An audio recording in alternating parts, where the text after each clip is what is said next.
alegria, estamos começando o 13º Encontro Nacional de Mulheres da Igreja Metodista. O mesmo ocorre com parceria do Centro Tília Chaves, da Confederação de Mulheres da Igreja Metodista, da Faculdade de Teologia, da Universidade Metodista e especialmente em oração e também apoiando para isso a Igreja Metodista na Grã-Bretanha. A nossa gratidão a todos e todas, e especialmente a você, minha irmã, meu irmão. Temos o desafio, especialmente neste 13º encontro, de trabalharmos o seguinte tema. Olha só o nosso desafio. Família nos caminhos da missão. E nós vamos contar com muitas pessoas que vão estar nos ajudando neste momento especial de trabalharmos essa temática sobre a família. E para iniciarmos, nós vamos convidar então a nós, neste momento, a nós termos uma leitura bíblica que vai nos inspirar, nos ajudar durante esse período que vamos passar juntos e juntas. Vamos ler, então, colocando-nos em pé, especialmente o livro de Efésios, capítulo 2, versículo 19. Vamos nos colocar em pé e proceder a essa leitura. Portanto, vocês já não são estrangeiros, nem forasteiros, mas concidadãos dos santos e membros da família de Deus. Portanto, não somos estrangeiros, forasteiros, mas membros da família de Deus. E assim, nós vamos convidar, como estamos ainda em pé, a fecharmos os nossos olhos e termos uma palavra de oração. Ó Deus da vida, damos-te graças pela certeza do teu cuidado, da tua presença, e especialmente nesse instante, pedimos a tua direção sobre este encontro, que realmente o mesmo possa ser realizado segundo o teu querer.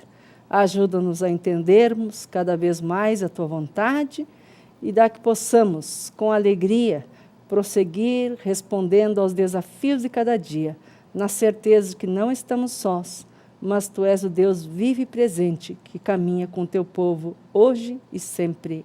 Amém. E assim, prossigamos nos caminhos da missão e especialmente neste dia com o desafio de trabalharmos a temática da família. Que Deus assim nos abençoe e nos dirija. Amém.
Olá, mais uma vez, eu quero cumprimentar você, minha irmã e meu irmão, que está reunido aí nesse dia, para nós tratarmos mais uma vez de algo fundamental na vida da igreja, que é a missão. E nós estamos mais uma vez discutindo discípulos e discípulos nos caminhos da missão produzem frutos dignos de santificação, não é isso? Eu gostaria de falar um pouquinho sobre a santificação. Quem é o santo que é a nossa referência? Nós não somos pessoas idólatras, sabemos disso, mas nós adoramos a um Deus, a um único Deus. Então, para nós, a referência de divindade, a referência de santidade, é o próprio Deus que desceu até nós, se fez carne, habitou entre a humanidade e viveu em santidade. E como é que foi a vida em santidade de Jesus? Às vezes nós pensamos que vida em santidade é uma vida recolhida, é uma vida de oração, uma vida de jejum, sem que nada disso interfira no meio onde está. Mas o nosso santo, a quem nós servimos, a quem nós adoramos, nosso Senhor e Salvador Jesus Cristo, viveu a santidade assim. Se aqui havia uma situação de injustiça, onde precisava ser feita justiça, ele estava presente, demonstrando naquela situação qual é a postura do santo de Deus. Se aqui havia uma situação religiosa, que não era compatível com o reino de Deus, embora religiosa, Jesus se pronunciava também. Assim fez ele na sinagoga, fez assim com os doutores da lei, com os fariseus, com os escribas. Então a santidade dele se revelava aí também.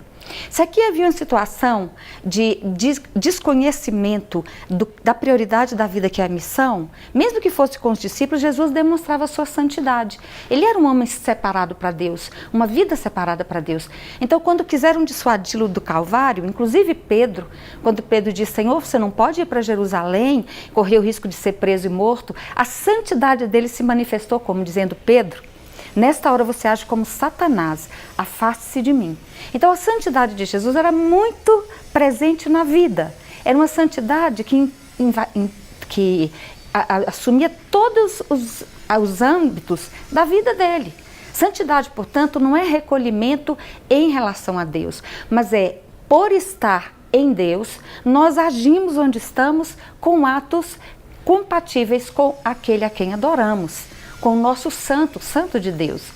E nós mulheres, vivendo como santas do Senhor, mulheres separadas para Deus, temos que viver como Jesus, especialmente nos dando conta de quem é a mulher que Deus criou. Qual é o propósito dele para nós mulheres? O que é que nós estamos vendo no mundo em que vivemos, em que precisa ser dito algo acerca do querer de Deus? Na vida, na moda, no alimentar, no viver em família, no viver a sexualidade, no viver a justiça. Então, a mulher de Deus manifesta a santidade, o fruto da santidade, quando ela age no meio onde ela está. Por isso mesmo, nós como mulheres, nos fazemos valer da quinta-feira em que eu uso preto para dizer: eu não aceito a violência contra ninguém, mas especialmente contra a mulher e contra a criança. A nossa santidade se manifesta neste momento. É assim que quem vive em Deus manifesta que Deus está presente consigo. E mais uma vez eu convoco as irmãs e os irmãos a orarmos por um momento tão especial na vida da igreja, que é o Concílio Geral. Ele vem aí, se aproxima. Nós temos uma referência de bispado, de episcopado, quanto ao episcopado masculino, já conhecido, estabelecido. Mas nós ainda não temos, de forma mais concreta, mais ampla, um episcopado feminino. Nós precisamos de mais servas que o Senhor envie para cumprir essa missão. E cumprir produzindo fruto de santidade, fruto de santificação.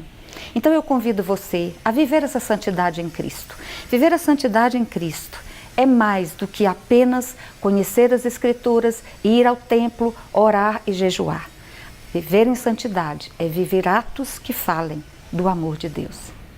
Bem-vinda ao nosso IAD, que tem como tema Família nos Caminhos da Missão. Tema muito importante para o nosso viver diário. Não é de hoje que a família tem sofrido várias transformações sociais, onde mulheres são o arrimo da casa, filhos mais velhos fazem o papel de pai porque este abandonou, morreu, está preso, está nos vícios, mas também há muitas mulheres que abandonam as suas casas por diversas questões. Quero convidar a você a essa conversa inicial e depois você seguir com esse tema no mês de maio, na sua igreja, na sua sociedade, falando sobre a família. As revistas da Escola Dominical, Voz Missionária, traz estudos para que você possa estudar, acompanhar nas suas igrejas e sociedades. para que realmente seja um tema abençoado. Convido você a orar pela sua casa, pelo seu esposo, pela sua esposa, pelos seus filhos, por suas filhas, por toda a sua parentela. Família é um projeto de Deus, sempre foi e sempre será. Um abraço, um beijo da Confederação Metodista de Mulheres. Quero cumprimentar as irmãs no amor e na alegria do Senhor, dizer que é uma felicidade para mim estar participando desse momento importante como Confederação de Homens, quando nós tratamos de um tema tão relevante que é a família nos caminhos da missão. Que o Deus que criou a família, de onde a família é originária, família, propósito de Deus, possa estar abençoando a nossa família com vida em abundância. Que Deus nos abençoe.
O Centro Tília Chaves saúda todas as irmãs e os irmãos e a todos que participam deste encontro e especialmente quero trazer à memória e convidar algumas temáticas que requerem a nossa oração e também a nossa ação e especialmente o nosso testemunho. Nós lembramos as irmãs e irmãos que, além deste encontro que é realizado à distância, nós também temos um encontro presencial que se realiza aqui na Faculdade de Teologia, que é o Encontro de Capacitação para as Mulheres da Igreja Metodista, que vai ser realizado do dia 3 ao dia 5 de junho. Para participar deste encontro, no caso, as irmãs necessitam falar com a presidente da sua federação e verificar as vagas, pois temos pouca disposição no que diz respeito à hospedagem, mas estamos esperando a representação das mulheres de todo o Brasil e de todas as regiões eclesiásticas e missionárias. Seja a nossa oração e, assim que possível, também a nossa participação neste Encontro Nacional de Capacitação, no mês de junho. Também é motivo de nossa oração a realização do Concílio Geral da Igreja Metodista, que será realizado dia 3 a 10 de julho, no Rio de Janeiro. Seja também a nossa oração e especialmente para que a Igreja esteja buscando caminhos melhores, não meramente segundo os seus interesses, mas especialmente segundo a vontade de Deus. Unamo-nos em oração e em ação também neste propósito. Nós queremos agradecer aí as parcerias, especialmente da Grã-Bretanha, que tem nos ajudado muito as mulheres apoiando nesses diversos projetos, né? E elas apoiam não somente orando, mas também colaborando financeiramente, apoiando e ajudando, para que as mulheres dos lugares mais distantes, as pessoas, jovens, homens, todos possamos assim nos unir nesse propósito de capacitação para servir cada vez mais ao reino de Deus. A nossa gratidão, então, à Igreja Metodista da Grã-Bretanha, e também lembramos a nossa gratidão às outras parcerias que foi possível. Por exemplo, em 2015, no mês de julho, ocorreu um encontro em Moçambique, na África. Aquelas irmãs tão valorosas, lutadoras, diante das mais diversas situações, mas a certeza do cuidado de Deus e a certeza de que nós aqui do Brasil também oramos e buscamos a capacitação dessas mulheres. Também nós agradecemos especialmente as mulheres do Equador, que no mês de outubro também teve um momento de capacitação com essas mulheres latinas, né? Especialmente aí em grande parte indígenas, participando, a nossa gratidão também, a nossa oração. E temos um desafio este ano, que também é responder a um clamor, especialmente das mulheres lá no Peru, que desejam também um encontro de capacitação, ou seja, mulheres na Bíblia, na história, que realmente nós possamos estar orando e que com a graça de Deus também respondendo a este desafio. E muitos outros desafios que têm sido realizados aqui no Brasil e também em terras longínquas, como Estados Unidos e outros países, que realmente, assim como diz, as mulheres não estão ultrapassadas, mas as mulheres estão ultrapassando as fronteiras e levando estas boas novas aí do Evangelho e que sabe de justiça, dignidade e esperança.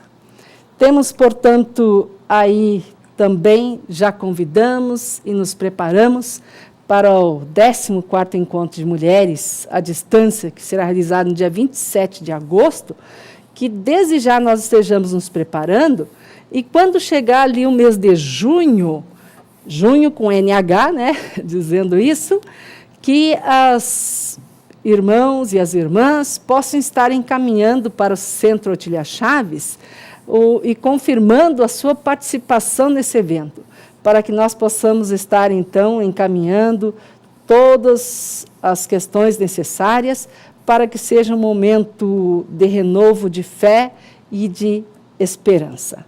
Portanto, temos muitos desafios a responder, mas, quiçá, possamos sempre estar dispostas a ouvir a voz de Deus, ouvirmos uns aos outros, mas às outras, nos colocarmos sempre em oração e, quiçá, possamos também nos colocar sempre à disposição e compromisso uns com as outras, uns com os outros, e especialmente compromisso com o reino de Deus, hoje e sempre. Amém. Graça e paz, a nossa palavra de saudação a todas as mulheres e também aos homens que participam deste encontro de capacitação via EAD. E queremos dizer da nossa alegria, porque desde o primeiro encontro, a voz missionária tem se feito presente. E queremos então trazer a saudação em nome da voz missionária e dizemos para vocês da nossa alegria em estarmos mostrando a vocês a nossa casa. Aqui é a redação da voz missionária. Você subindo aquela rampa estará na nossa redação, que funciona aqui na Igreja Metodista em Rude Ramos. Portanto, se você estiver em São Paulo, venham até a nossa redação para nos conhecer e recebam o nosso abraço carinhoso em nome da revista Voz Missionária.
Olá, gente.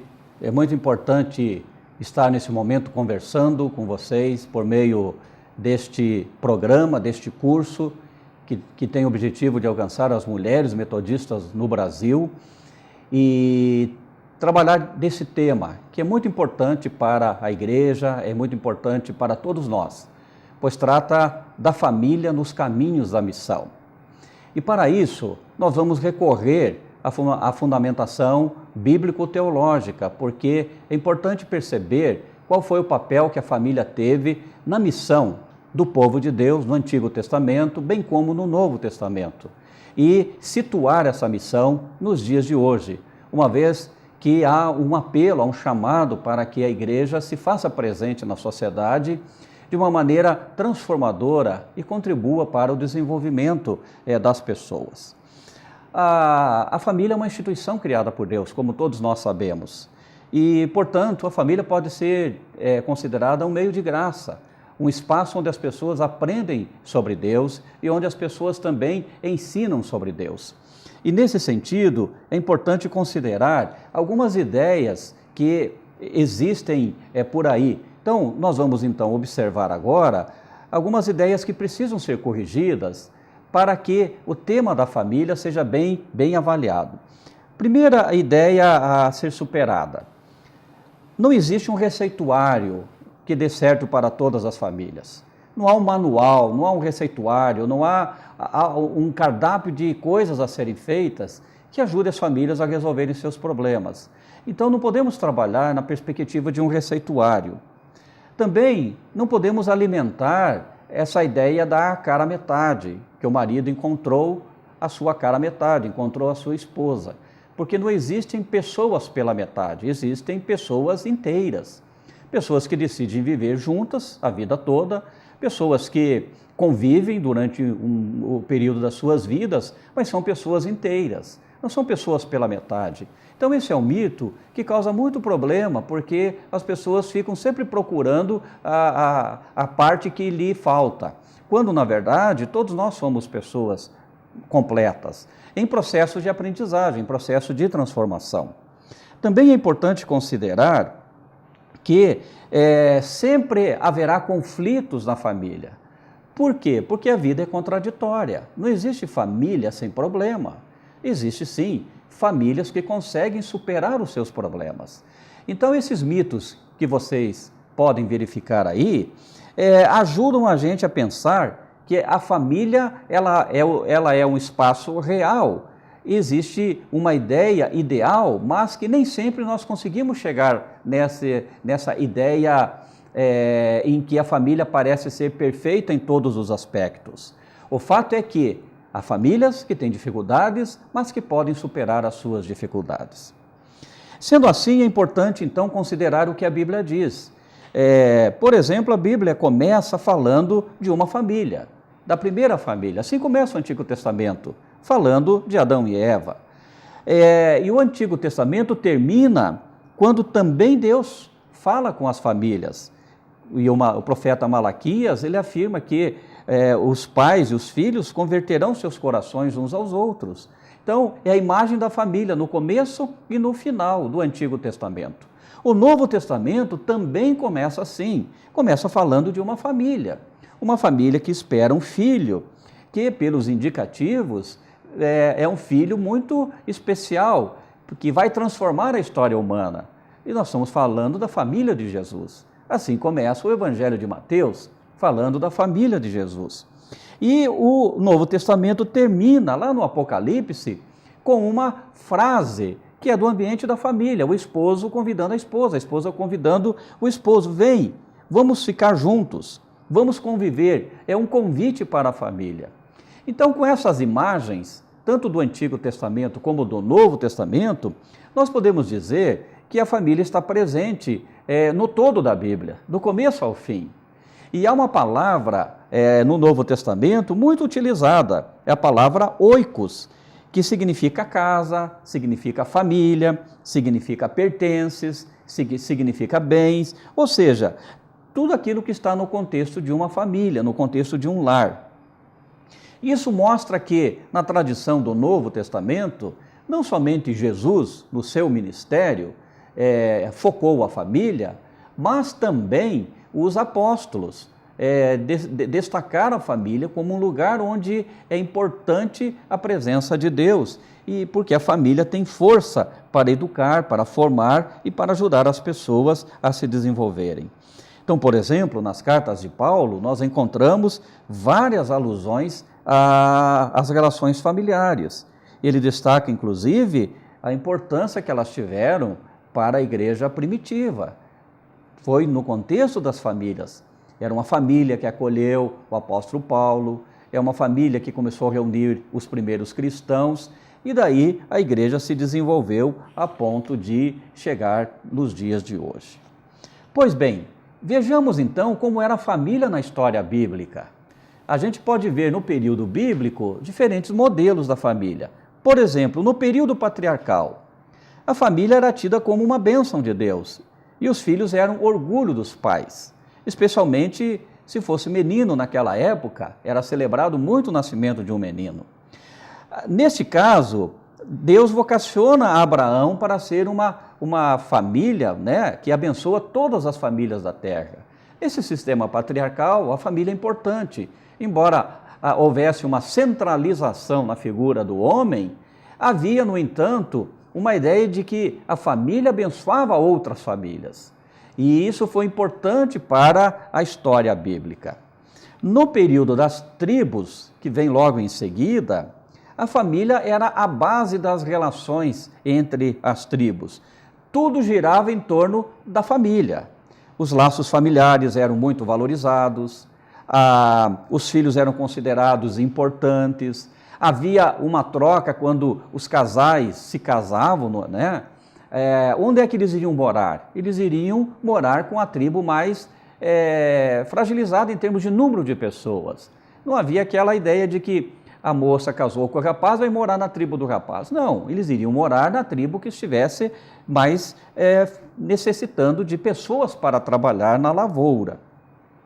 Não existia uma família pobre, uma família rica, havia um certo equilíbrio entre as famílias, porque eles acostumavam morar no mesmo ambiente, moravam em círculos, as tribos estavam organizadas em círculos, discutiam seus problemas, discutiam suas necessidades, e havia um enorme respeito pelas mulheres e pelas crianças, diferentemente de outros períodos da história humana. No período das tribos, lá no Antigo Testamento, havia esse equilíbrio, esse respeito, e havia, logicamente, dificuldades, mas as dificuldades, elas eram supridas, porque havia uma reciprocidade na solidariedade. Uma tribo se colocava à disposição de outra para colaborar. Bom, depois, na sequência, nós vamos ver o período da monarquia. Já no período da monarquia, ocorre o quê? Ocorre uma desagregação da família. Porque com a instituição da monarquia, as famílias precisavam pagar impostos para sustentar o palácio do rei, os homens precisavam trabalhar no exército do rei, o rei precisava defender o seu país e convocava os homens das famílias. Com isso, começou um desagregamento da família, porque muitos iam e não voltavam mais. E as famílias foram se fragilizando no período, então, da monarquia.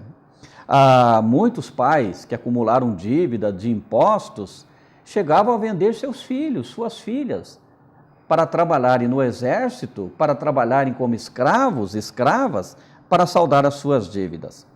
Se a família, lá no período patriarcal, foi uma bênção para todas as famílias e o centro, se no período das tribos a família era o centro da tribo, onde havia solidariedade, havia convergência, agora no período da monarquia a família se desarraigou.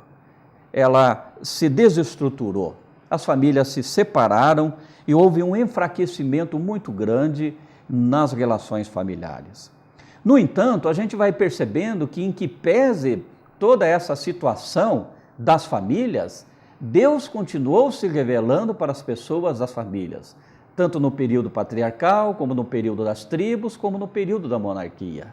E as famílias iam procurando superar as suas dificuldades.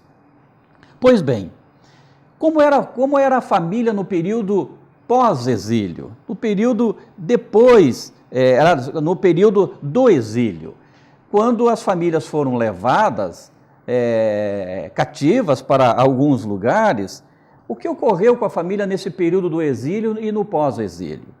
O fato é que a coisa ficou ainda mais difícil para as famílias.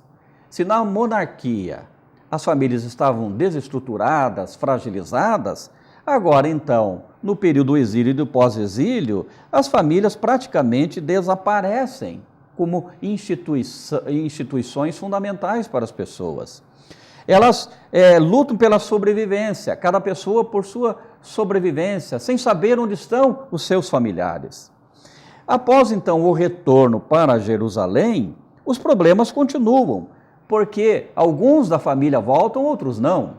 Alguns voltam para Jerusalém depois do exílio com outra família. Enfim, há uma desestruturação completa. Há muitas famílias que inclusive são relegadas a segundo plano, a planos inferiores, nesse período da reconstrução da nação de Israel, da reconstrução de Jerusalém, no período do exílio e do pós-exílio. A lição que fica é que as famílias, elas, fragilizadas como eram, tiveram muito mais dificuldades de superar as lutas, o contraditório da vida, sem encontrar apoio para conseguir resolver essas necessidades que chegaram no seio das famílias nesse período. Aí nós entramos no Novo Testamento. Como vimos, o Novo Testamento começa falando da família de Jesus. E Jesus, no seu ministério, ele resgata a família. A família está enfraquecida, ela é uma instituição enfraquecida. Resultado que vem do período da monarquia, do exílio, do pós-exílio. Muitos pais, também nesse período, vendem seus filhos e filhas como escravos. Mulheres são abandonadas por qualquer razão. E isso vai gerando um estado de empobrecimento muito grande. Quem é que sofre principalmente? Mulheres e crianças. As mulheres, elas ficam à margem da história de Israel, da história da Palestina no Novo Testamento. Jesus, no seu ministério, percebe esta situação, tanto das mulheres como das crianças, e começa a atuar em direção das mulheres, em direção das crianças, acolhendo mulheres, conversando inclusive com mulheres que eram considerados impróprias para que um homem conversasse na época. Jesus acolhe essas pessoas que, por causa da cultura discriminatória da Palestina naquela época, atribuía à mulher e às crianças uma situação à margem da sociedade. E elas eram abusadas, elas eram violentadas, elas sofriam, tanto mulheres como crianças, as violências praticadas pelos homens da época. A Palestina, nesse período, era dominada pelo Império Romano, portanto, a violência do Império Romano sobre as famílias que moravam na Palestina era muito grande, o que causava ainda mais dificuldades para as famílias. Jesus deixou de lado aquela cultura opressiva e discriminatória e o legalismo dos religiosos, que atribuíam à mulher e atribuíam às crianças um segundo plano. O homem era considerado num nível maior, tanto pela cultura discriminatória como pela religião da época, a religião farisaica. Jesus rompe com essas duas questões e propõe uma nova relação para com as mulheres e para com as crianças. Nesse sentido, Jesus começa a sinalizar que a família é um meio de graça, que a família participa nos caminhos da missão, mesmo tendo dificuldades. E participar nos caminhos da missão significa lutar para que haja dignidade para todas as famílias e para todas as pessoas da família, e que a família possa ser um agente de transformação da sociedade, de sinalização dos valores do Evangelho, de sinalização do amor de Deus para com todas as pessoas. Muitos diriam que na trajetória histórica, bíblica, Deus teria chamado apenas famílias que não tinham problemas. Mas a história mostra uma situação muito diferente desta. Veja, por exemplo, o tipo de família que Deus chamou na época, ou que Deus se revelou na época para mostrar o seu plano de salvação. Então, por exemplo, a família nuclear era um modelo, onde ali o ciclo normal da família. Havia a família extensa, onde eram muitas pessoas fazendo parte da família. Havia a família incompleta. Possivelmente a família do filho pródigo não tinha a figura da mulher. Tudo leva a crer que não existia, a mulher havia falecido. A família de irmãos, família de solteiros, 3 irmãos solteiros, que decidiram não se casar. Decidiram que os 3 viveriam juntos. Há muitas famílias, há muitas pessoas solteiras. E não é por isso que não são família. E nem por isso são pessoas incompletas. São pessoas completas, são pessoas perfeitas, são pessoas que participam da missão ou dos caminhos da missão que a igreja tem. Há família desfeita, família em que o marido foi embora, família em que a mulher ficou com os filhos, ou a família em que há problemas de relacionamento dentro da família. Então, todos esses exemplos nós vamos encontrar na Bíblia. Exemplos até de mulher traindo marido, marido traindo mulher, e assim por diante. No entanto, Deus, ele procura pessoas e procura famílias, mesmo que sejam imperfeitas, porque por meio da ação da graça de Deus, essas pessoas podem superar as suas dificuldades pessoais e as famílias podem superar as suas dificuldades também. O que não se pode é ficar com a ideia de que família boa é aquela que tem o papai, a mamãe, o filhinho e a filhinha. Hoje nós vivenciamos situações muito diferentes. No entanto, a família é aquele conjunto de pessoas que vivem junto, que vivem juntas, que vivem na mesma casa e que colaboram uma com a outra para ajudar a superar as dificuldades da vida. Há muitas famílias assim e que participam e podem participar, podem andar pelos caminhos da missão e com grande força, que é a força do Evangelho, para dar o seu testemunho de transformação de vida. Bom, seguindo, a gente vai perceber algumas formas de relacionamentos que nós podemos destacar. Então, algumas formas em que as famílias poderiam inserir e que vem da tradição bíblico-teológica. Por exemplo, o estilo de um profeta. Nesse tipo de relacionamento, alguém na família anuncia os oráculos de Deus. No caso da família de Naamã, foi a escrava, foi a serva. Ela anuncia a palavra de Deus. Pode ser também o estilo do sacerdote, onde alguém se coloca ao lado de uma pessoa machucada, ferida na família, para ajudá-la a superar as suas dificuldades. É muito fácil repelir as pessoas que estão com dificuldades, mas no seio da família, a família acolhe, se coloca junto, se coloca ao lado, para ajudar a pessoa amada, a pessoa da família, a pessoa do lar, a superar as suas dificuldades. Há vários exemplos de famílias assim na Bíblia. Então, muitas pessoas fazem esse papel do sacerdote ou da sacerdotisa do lar sem saber. Por quê? Porque se colocou ao lado de uma pessoa da família que estava adoentada, machucada, ou porque se envolveu com problemas maiores no lar. E isso é um processo curativo, um processo curador. Quando pessoas da família agem assim, elas ajudam a curar a família, consequentemente, a curar a sociedade. Ao estilo do líder, uma pessoa que assume maiores compromissos a partir de princípios do Evangelho, princípios da vida, princípios que lhe foram transmitidos. E um exemplo que a gente pode citar é da família de Noemi e Ruth. Noemi se torna líder da família, porque os 3 homens morreram. E aí há outros modelos de relacionamento, estilo de um servo, estilo de um pastor e assim por diante. Em outras palavras, eu gostaria de deixar claro com vocês nessa introdução que nós estamos tendo sobre família nos caminhos da missão a partir da fundamentação bíblico-teológica. A sua família é importante para sinalizar a presença do reino de Deus e transmitir valores.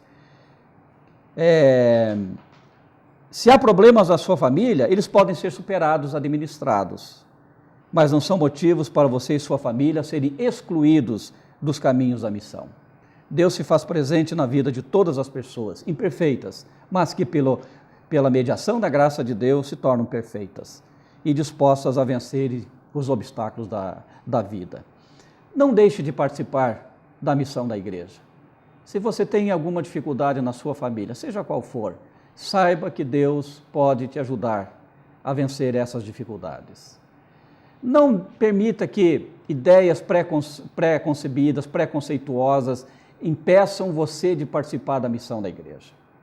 Deus te chamou para a liberdade. Você é livre para participar e para superar as dificuldades que você tem no contexto da família, sabendo que o grande desafio que nós temos é ir para a sociedade, levar essa mensagem de amor, de transformação, que muitas pessoas e muitas famílias precisam ouvir. Já que ninguém pode discriminar você e sua família, eu quero sugerir algumas ações educativas que podemos considerar como importantes nesse processo da família nos caminhos da missão.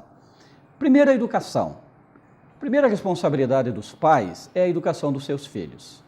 Então, na tradição bíblico-teológica, essa é uma responsabilidade inerente da família, educar os filhos, educar para a vida, à luz, logicamente, dos princípios cristãos, mas para que eles possam conviver numa sociedade contraditória, desumana, sem se sentirem intimidados em assumir os seus valores. E o livro de Deuteronômio, nesse texto que está indicado aí, vocês estão vendo, ele fala que esse processo se dava com a família reunida, dentro de casa. Ao levantar, ao deitar, sentado em volta da mesa, os pais aproveitavam para educar os seus filhos. É importante também citar a disciplina. A disciplina, não no sentido da disciplina punitiva, aquela disciplina militar, mas a disciplina no sentido de assumir responsabilidade, assumir compromisso e assumir determinadas valores que a família coloca para as famílias. Então, a disciplina no sentido de que todos têm responsabilidades no contexto da família. Não dá para apenas uma pessoa ficar responsável por fazer tudo e os outros apenas aproveitam.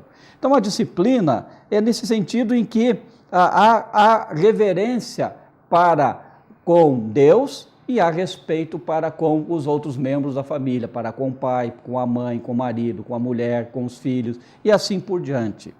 E isso é muito importante porque educação e disciplina caminham juntas. A educação e a disciplina são processos de educação, processos de formação das pessoas que temos na família, nossos filhos, e de nós mesmos como pais.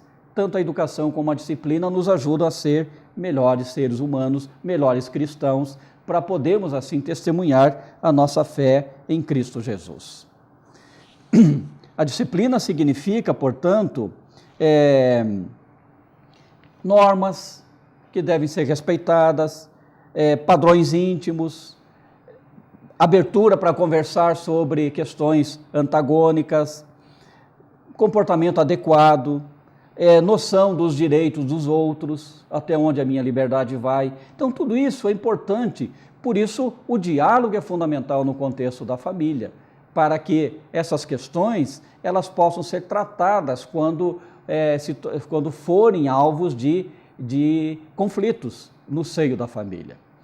Então, é muito importante que estabeleçamos, nesse ambiente da disciplina, o espaço do diálogo, da conversa. Outra ação educativa é a transmissão de valores. Valores são transmitidos no contexto da família. Valores como fidelidade, coragem, paciência, tolerância, confiança, humildade, respeito, valorização do outro. Então, são aspectos que conferem um valor à vida muito grande, que resgatam a dignidade da vida como um dom de Deus. Por isso a família nos caminhos da missão é importante, porque é ali no ambiente familiar, onde se tem contradições, dificuldades, nós aprendemos a lidar com esse contraditório, com essa dificuldade, porque na sociedade será assim.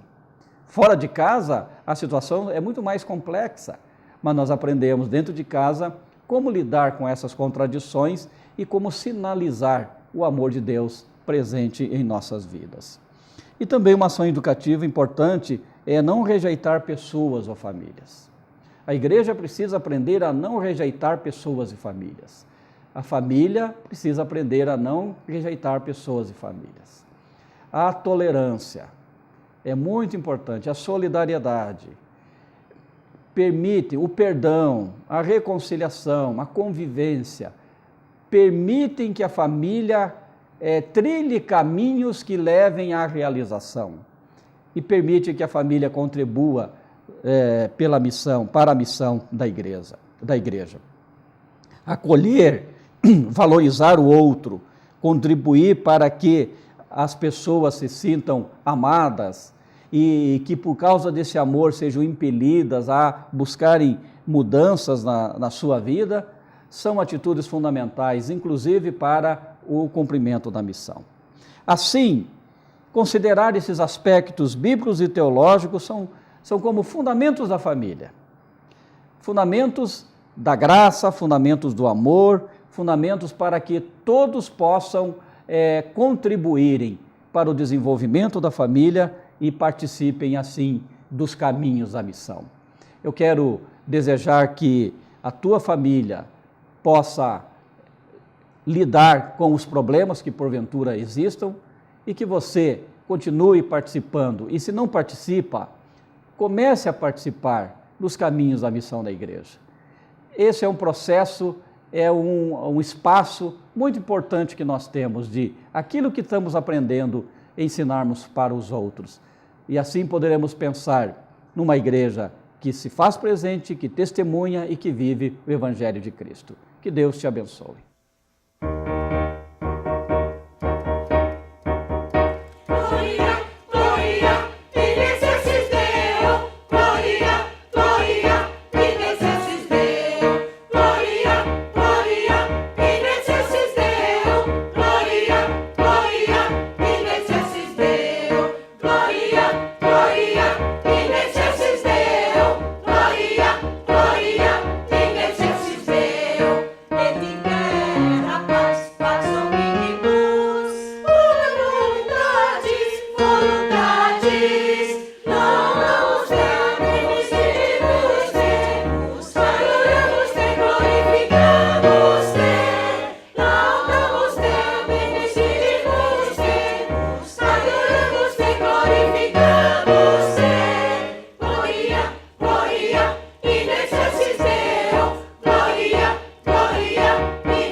Olá!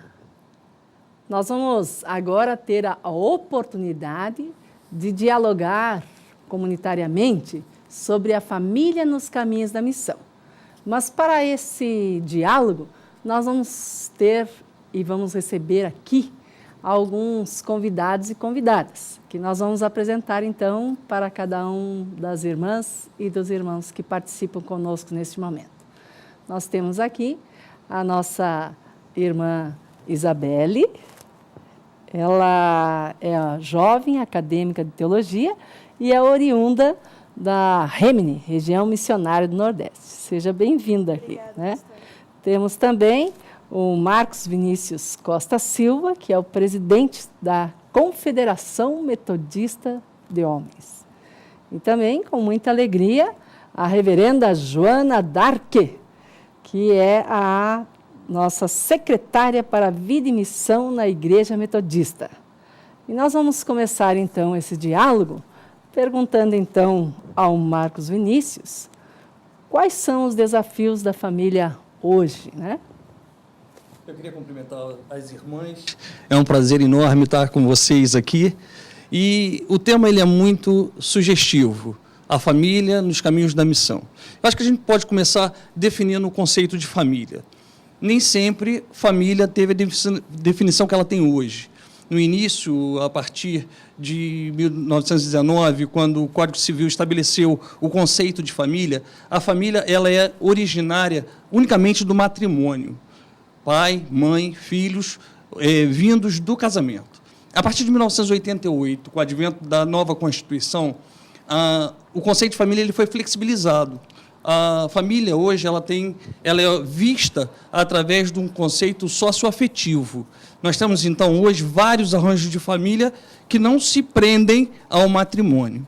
Nós temos hoje a família tradicional, que ainda é a maior incidência de modelo de família da nossa sociedade, que é aquela composta por pai, mãe e filhos.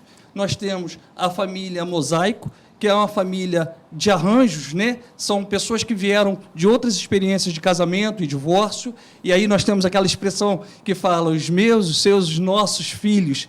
E temos também a família monoparental, que é aquela formada pelo pai ou pela mãe e seus filhos, e temos a maior incidência de mulheres assumindo a família. Temos a família anaparental, que é aquela que nós não temos a figura do pai ou da mãe, são os filhos onde um assume a função de cuidador e o Estado reconhece como família, né? Temos, então, vários arranjos de famílias. Temos ainda aqueles em que a avó ou o avô cuida de seus netos, os tios cuidam dos seus sobrinhos, né? E o Estado também protege esse tipo de família. Não importa o arranjo de familiar que você pertença, mas a nossa proposta de hoje é que a nossa família esteja a serviço da missão, esteja a serviço do reino do Senhor Jesus. É importante a gente entender que nós precisamos trazer para dentro da nossa casa, para dentro das nossas igrejas, discussões que tornem relevante o conceito familiar. Nós, da Confederação de Homens, temos encampado uma bandeira que é o da violência doméstica, da violência contra a mulher. A Organização Mundial de Saúde, ela classifica a violência contra a mulher no Brasil como um problema de saúde pública, porque a maioria, mais da metade das mulheres que procuram o sistema de saúde público o fazem por causa da violência. Então, quer dizer, a coisa é um caso de saúde pública. A estatística nos diz que a cada 2 minutos, 5 mulheres são vítimas de violência, seja na rua, seja dentro do ônibus, seja dentro do trem, ou dentro da sua própria casa. A cada 1 hora, uma mulher é assassinada. A Organização Mundial de Saúde fez uma pesquisa com 87 países e o Brasil ficou em 7º lugar como um dos países mais violentos em se tratando de violência contra a mulher. Então, nós precisamos encampar essa bandeira e mudar essa situação. Isso é uma crise social que afeta a todos nós. Nós precisamos tomar uma posição. Nós, na última década, tivemos a judicialização desse processo. Nós tivemos a criminalização do feminicídio, que é o crime que é cometido contra a mulher por causa da condição dela de mulher. A pessoa não sofre a violência por causa de algum fator pessoal, mas ela sofre a violência por causa da condição dela de ser mulher. E aí, hoje, esse tipo de crime ele é hediondo. E tivemos também a criação da Lei Maria da Penha, que veio socorrer a mulher em casos de violência doméstica. A Lei Maria da Penha, ela cuida dos casos de violências ocorridas dentro do âmbito doméstico. Nós falamos ainda há pouco sobre os arranjos familiares. E aí a gente pode ver que a mulher é protegida contra a violência quando, por exemplo, um enteado agride a sua madrasta, um filho agride a sua mãe, uma irmã é agredida por seu irmão ou pela sua irmã mesmo, ela pode se socorrer da Lei Maria da Penha. Ou seja, todos aqueles que estão dentro do contexto familiar, que promovem a agressão contra a mulher, eles vão ser atingidos, vão ser alcançados pela Lei Maria da Penha.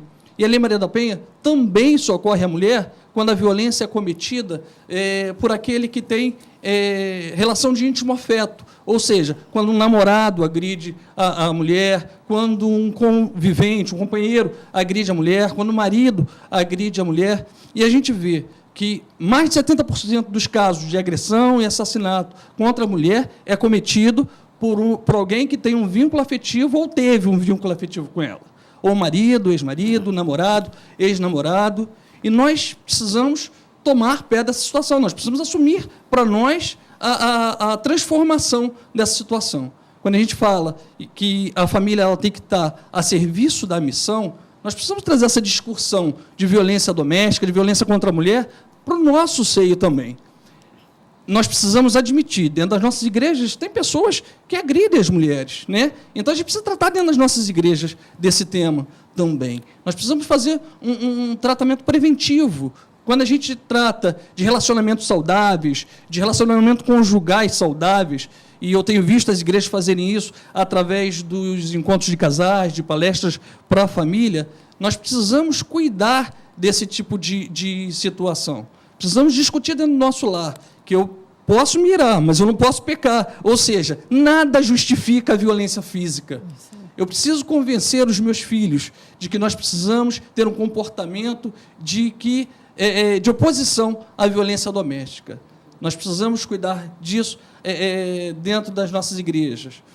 E, para finalizar, eu acho que a gente precisa, né, usar como exemplo o Senhor Jesus, que foi aquele que valorizou a mulher, que foi aquele que recomendou que a gente amasse a mulher, que a gente cuidasse, que a gente respeitasse, e é isso que a gente precisa fazer. A gente precisa defender, e como Confederação Metodista de Homens, nós temos levantado essa bandeira, nós temos tentado mostrar que os homens precisam estar a favor desse movimento. Nós somos diferentes, sim, homens e mulheres são diferentes, mas a diferença ela é trazida para nós nos complementarmos. Ela não é justificativa de violência. Isso. Que Deus possa estar nos abençoando. Amém. Agradecemos ao Marcos e também agora nós queremos ouvir a Isabelle e a juventude e a família. Como fica essa questão? É muito bom estarmos aqui e podermos debater e compartilhar acerca da família. O irmão Marcos falou de forma muito relevante sobre o cuidado dos homens e sobre querer ajudar e querer contribuir para com que as mulheres possam também ter o seu espaço, onde todos possam estar juntos fazendo e cumprindo a missão de Deus aqui na Terra. E, enquanto juventude e enquanto igreja metodista, nós entendemos que cada metodista é um missionário e que cada lar é uma igreja. Cada lar é uma igreja. Então, quando vemos o lar tão inserido na nossa igreja, é porque sabemos que a família, sim, tem importância para a nossa igreja. Nós nos preocupamos, sim, com o jovem, com o juvenil, com a criança, com o homem, com a mulher, com a pessoa que tem mais idade, com todos e todas. E quando nós nos reunimos aqui para debater acerca disso, é por entender o significado disso. A Escola Dominical tem trabalhado, na sua última edição das revistas de Escola Dominical, sobre a família. Em alguns diálogos de Escola Dominical, temos ouvido que os juvenis e os jovens, eles têm se sentido acolhidos, muitas vezes, pelas suas famílias, mas que, em muitas dessas vezes, eles também sentem falta do diálogo, sentem falta de reflexões em sua casa. E eu acho que é uma questão que, muitas vezes, a gente não fala e que a gente não debate. O adolescente e o jovem, ele está num meio que procura viver, que procura ter experiências novas, que procura trabalhar, que procura aprender coisas novas, e muitas vezes dentro da família, dentro do núcleo familiar, ele não tem esse espaço.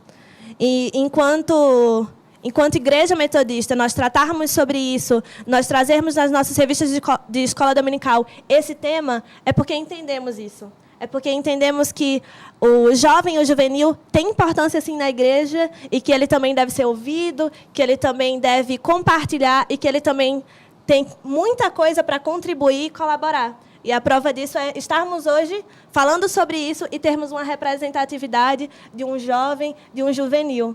É por entendermos que nós somos um corpo e cada membro tem uma importância.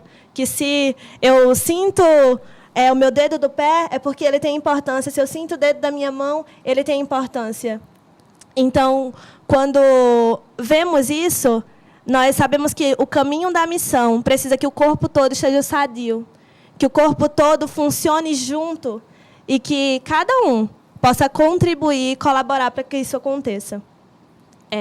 Os adolescentes da nossa igreja, de longa data, têm se mostrado relevante, e não só ele, como o jovem também. Nós temos capacitações, nós temos congressos, nós temos encontros, e a nossa juventude tem todo o tempo mostrado que quer trabalhar, que quer servir e que quer colaborar com a missão da Igreja Metodista. E, enquanto família, nós devemos entender isso. Devemos ouvir os nossos jovens e os nossos juvenis. Homens e mulheres em formação, mas que tanto têm para contribuir para o corpo de Cristo. Eu queria encerrar essa fala, nesse momento, deixando realmente isso bem marcado. Que a gente possa ouvir o nosso jovem e o nosso juvenil, a nossa jovem, o nosso juvenil, e dar para ele o espaço que ele precisa na igreja. Dar o ouvido para ele, deixar ele contribuir, deixar ele compartilhar. Porque a nossa juventude tem muita coisa para mostrar, muita coisa para falar. E uma igreja nossa metodista no Rio de Janeiro está tendo um trabalho social muito bom. Até falou sobre isso. A juventude quer viver. E a juventude na família quer ser isso. Ela quer ser parte da missão da igreja. Muito bem. Agora nós queremos oportunizar a todos nós ouvirmos a reverenda Joana d'Arc, e especialmente como pastora, né? Como ter uma palavra pastoral, como trabalhar pastoralmente sobre esse tema, a família nos caminhos da missão. É muito bom a gente poder refletir, porque a gente sabe que a família é um projeto de Deus, né? Deus viu que a gente não pode viver só. A gente tem que viver em comunidade. E comunidade é muito importante. Deus exalta a comunidade, a criação por isso, né? E quando a gente olha a família, e eu me lembro de uma definição que uma criança de uma igreja disse para a gente. Família, disse a criança, é o local onde as pessoas se querem muito. O local onde as pessoas se amam. Então, temos aí, como você disse, Marcos, a definição do que é família, mas no nosso dia a dia, lá na comunidade de fé, a família é o lugar, o local onde a gente se quer, se ama. E quando a gente vê como projeto de Deus, a família é o local onde Deus age. E onde Deus age, a missão.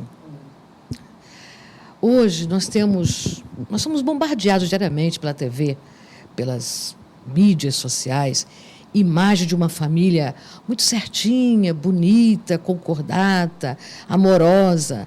E no dia a dia, como eu já vi na minha igreja, alguém falar assim para mim, essa família aí não é a minha, não existe essa família. Mas a família, não importa a composição dela, não importa o tamanho da família, o importa é se a família tem Jesus Cristo dentro dela. Jesus Cristo, quando está dentro da família, a gente consegue superar os problemas, dificuldades, divergências. A gente ama e odeia ao mesmo tempo, né, não? A gente brinca, a gente briga, a gente faz as pazes. Essa é a nossa família. E quando a gente lê a palavra de Deus e quando a gente crê em Jesus Cristo, a gente consegue dialogar. A gente consegue entender, a gente consegue compreender, a gente começa a orar juntos e cresce juntos, e descobre juntos, a gente convive, né? Isso é muito importante, a convivência, o diálogo. Então, quando eu sempre brinco, né, assim, com as pessoas da minha comunidade, com quem eu convivo, né? Jesus Cristo é o Senhor da minha salvação. Jesus Cristo é o Senhor da minha casa. Jesus Cristo é o Senhor da minha igreja. Jesus Cristo é o Senhor dos meus relacionamentos. Jesus Cristo é o Senhor das minhas ações e das minhas reações. Então, Jesus Cristo é o Senhor da nossa família. E nesse caminho que a gente fala, o caminho de missão, o caminho da missão, Ele é o Senhor. Temos problemas, dificuldades, relacionamentos? Temos, mas quem é que não senta para conversar? Vamos conversar. Pastoralmente, eu tenho acompanhado algumas amigas e amigos que a gente, da convivência, deixa de ser irmão para ser amigos e amigas, não? E aí a gente senta e eu digo assim, olha, não importa o relacionamento que você tem, se é um casal, se é mãe, se é filho, se é irmão, se é irmãs. Há um momento que a gente tem que fazer isso, olha, sentar, um de frente para o outro e conversar. É importante na casa a gente ter um momento, porque às vezes você pega lá o seu celular e fica horas tico no celular, baixando aplicativo, né? Baixa uma conversa com a família, com o filho, com a irmã, com o irmão, com o cunhado, com a avó, com a avô, lá em casa é vovô, com o vovô, com a vovó. Senta para conversar, é importante a gente entender, somos diferentes, a nossa juventude hoje é diferente da juventude com que eu convivi. Mas Jesus Cristo é o mesmo. A fé em Jesus Cristo é o mesmo. Uma outra observação que eu faço, da conversa que a gente está aqui tendo com o Marcos Vinícius e com a Isabelle e a Margarida, a nossa igreja, ela tem tido muitos espaços de diálogos e convivência. Mas precisamos fazer muito mais.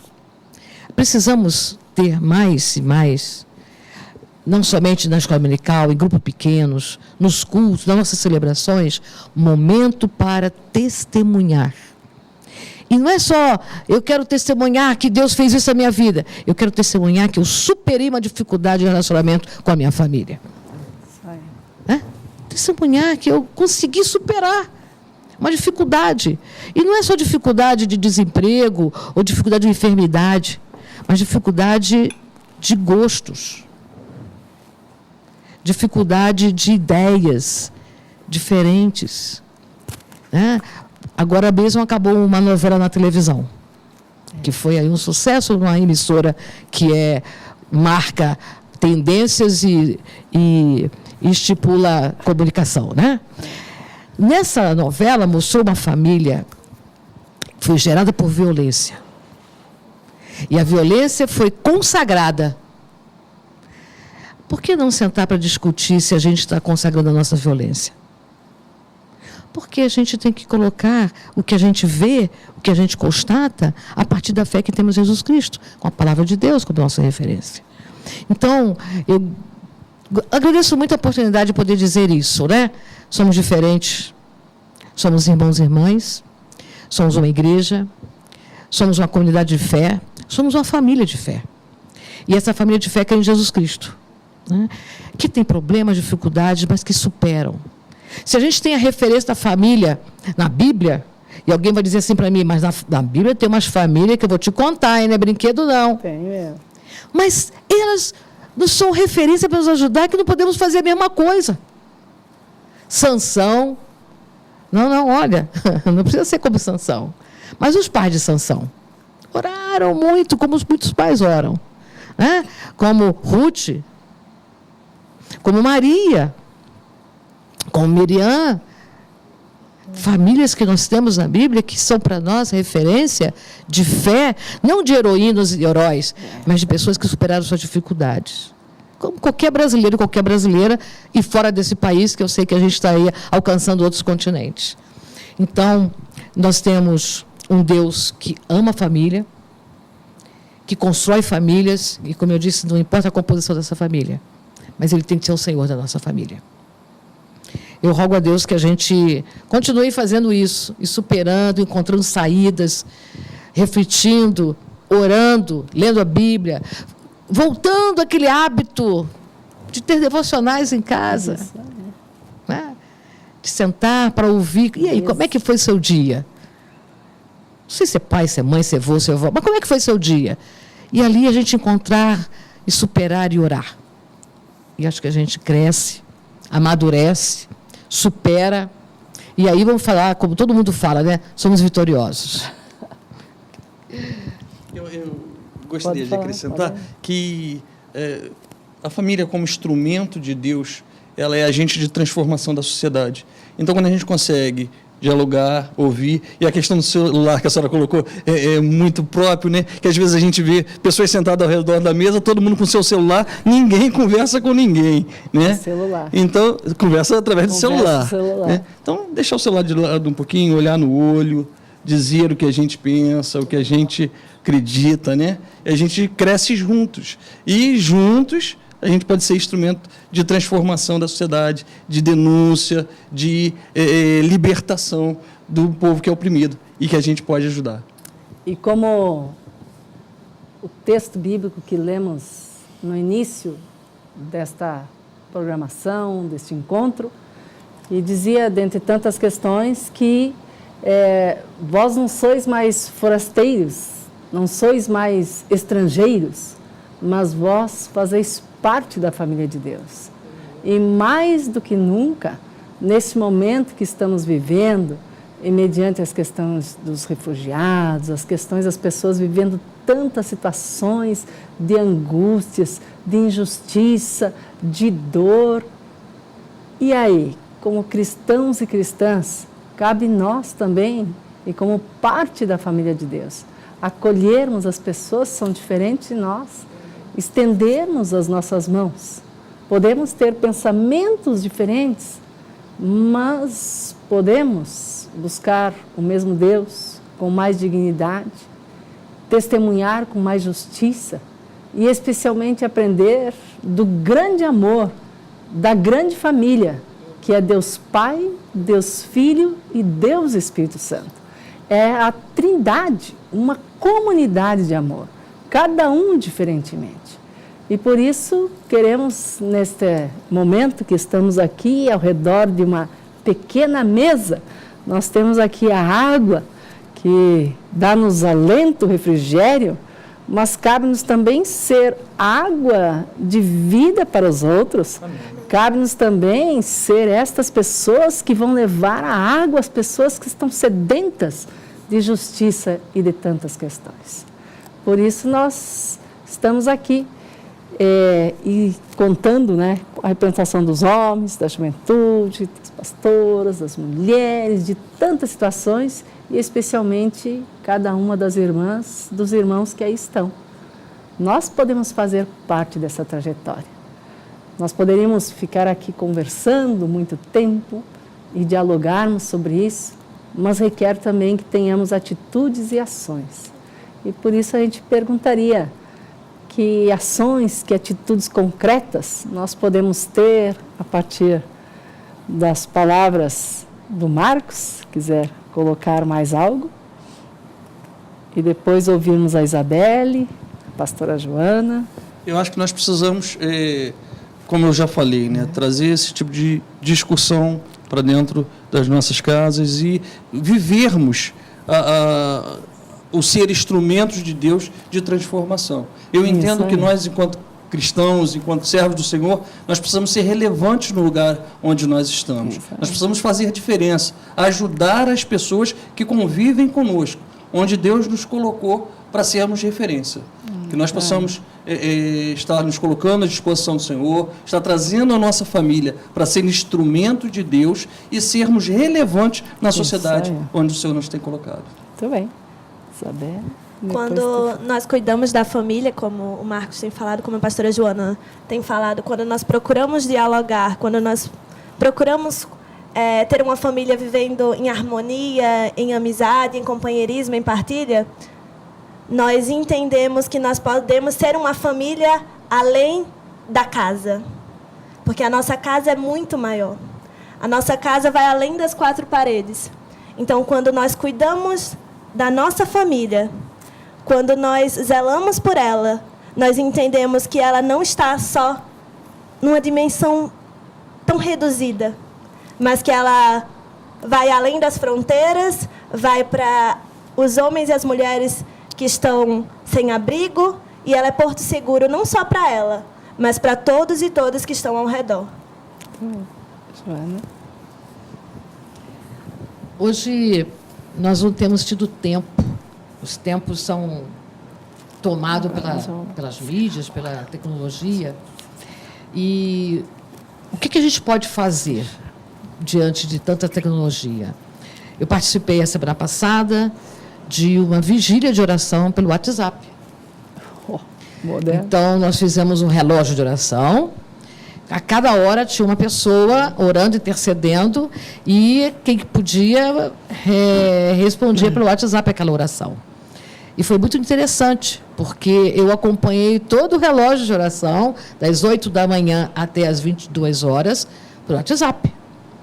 Tem muitas coisas que a gente pode fazer utilizando as mídias sociais, com a leitura bíblica, com a leitura devocional, com textos, com orações. É muito importante a gente estar aos pés de Jesus, como Marta e Maria.